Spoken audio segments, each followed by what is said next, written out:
right, let's talk about what we just saw. Michael Steele's still with us. Carol Leonnig joins us as well. David Rhodes still here. By the way, Carol, MS Now senior investigative reporter. Michael, I'm going to begin with you. So we got objectives from Caroline Leavitt. She says destroy ballistic missiles, raise the Iranian missile industry to the ground, stop the proxies from destabilizing the region, and making sure, and David and I were talking about this a moment ago, Iran never obtains a nuclear weapon. Are those objectives reasonable for the American public?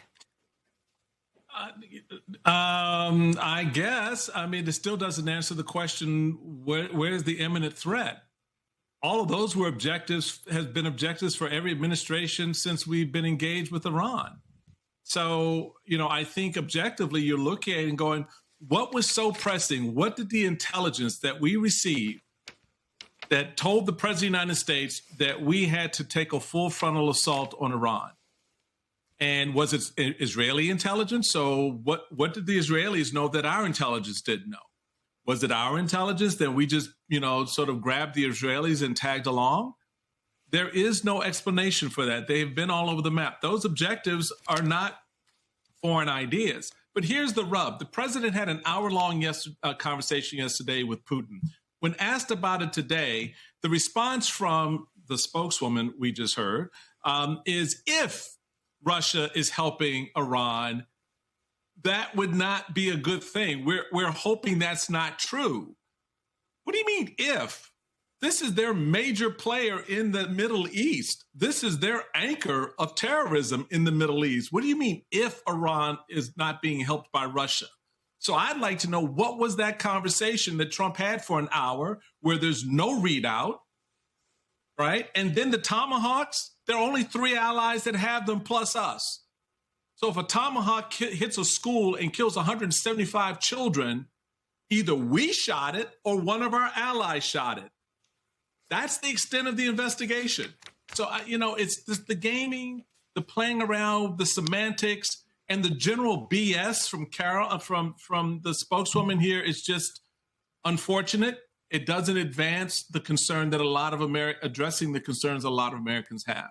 So. Yeah, she said Donald Trump's entitled to his opinion on the Tomahawks. He's going to wait for an investigation.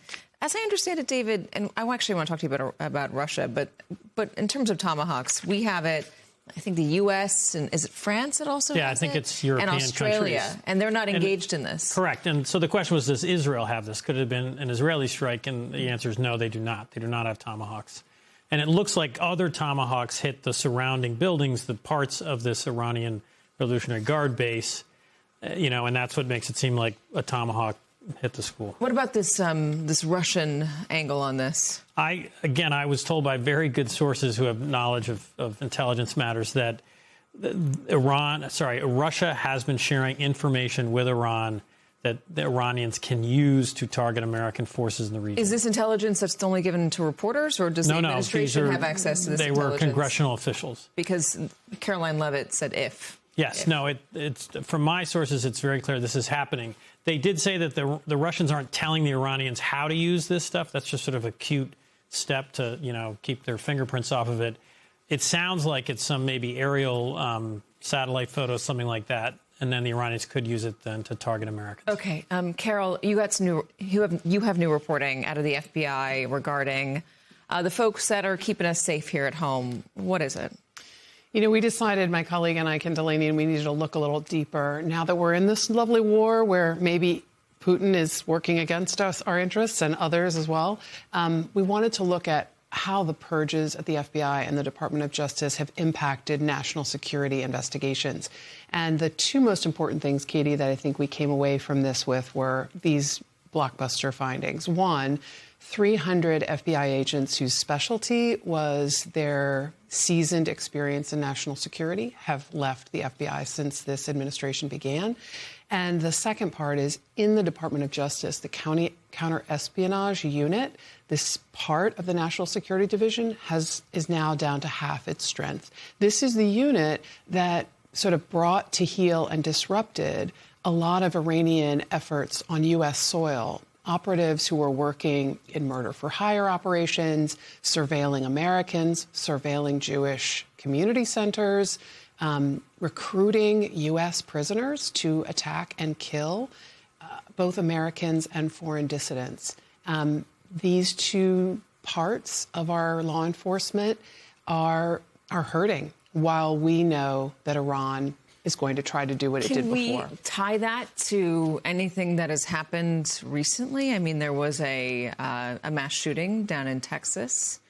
Something happened up here in the on the Upper East Side here in New York City, not related to Iran. They were saying that they were loyal to ISIS, those two guys.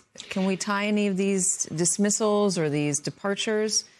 I think it would be unfair for me to say that we absolutely know the huge vulnerabilities in both of these parts of the Department of Justice are resulting in us not knowing about these shootings in Austin and also the bombing attempt in New York. I think what we can say with definitiveness is that in the New York bombing case, the FBI did not detect it. And both of these individuals pledged themselves to ISIS. And we have a pretty robust series of units, both in the FBI and the Department of Justice, that surveil all sorts of internet and black web communications about ISIS recruiting. So the fact that they didn't detect it is a worry. All right, Carol, thank you so much for bringing that reporting. David, thank you. Michael, as always, great to have